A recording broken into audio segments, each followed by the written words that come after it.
further, we will study about adding manure and fertilizers to the soil. तो students, as you all know, आपको भी growth के लिए, आपकी प्रॉपर ग्रोथ के लिए, हम सबको प्रॉपर ग्रोथ के लिए वी ऑल्सो नीड फूड, हमें खाना चाहिए होता है so that we can get nutrients, हमारी बॉडी को न्यूट्रिएंट्स मिल सके।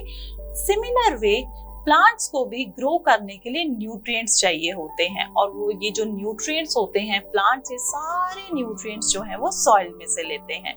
Now how this nutrient content is maintained in the soil. अब अगर प्लांट न्यूट्रिएंट यूज करता रहेगा तो एक टाइम पे सॉइल के न्यूट्रिएंट्स जो है वो फिनिश हो जाएंगे। So this nutrient content of the soil needs to be maintained, and now how it is maintained. So it is maintained by adding manure and fertilisers. Manure या fertilisers को add करके जो है इस न्यूट्रिएंट कंटेंट को maintain किया जाता है। Like other plants, crop plants also obtain their mineral nutrients from the soil.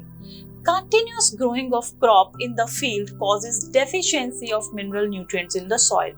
As I told you, अगर बार बार crop जो है वो एक ही field में grow करेगी and it is utilizing the nutrients from the soil, so there will come a time जब वो जो nutrients है वो कम होने लगेंगे।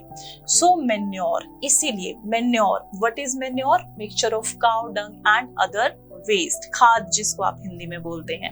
इसीलिए जो मेन्योर है it is added to make up the mineral nutrients deficiency. Deficiency means कमी जो हो रही है, ये जो मिनरल न्यूट्रिएंट्स की जो कमी हो रही है इस चीज को मीट अप करने के लिए मेन्योर इज एडेड, ठीक है, खाद ऐड करी जाती है, and this process is called as manuring. This way students. Next is sometimes soil becomes deficient in a particular mineral nutrient. See, soil के अंदर जो है काफी सारे nutrients होते हैं, ठीक है।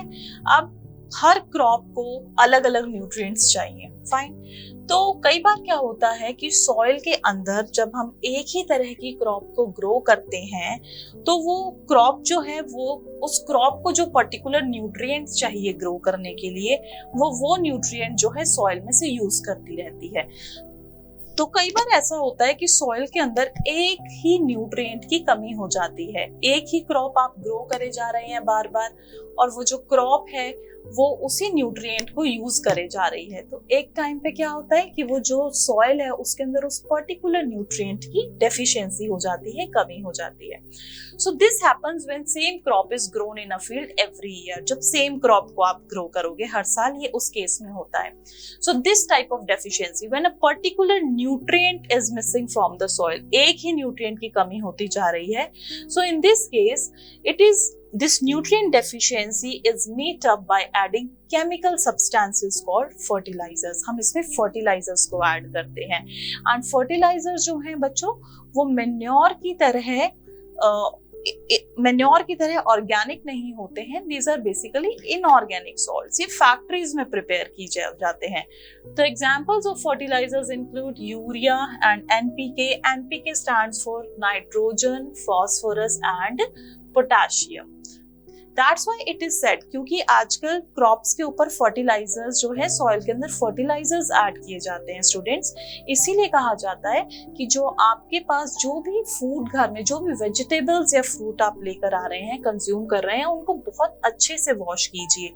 ये जो केमिकल फर्टिलाइजर्स होते हैं they are basically poisonous, they are dangerous for our health.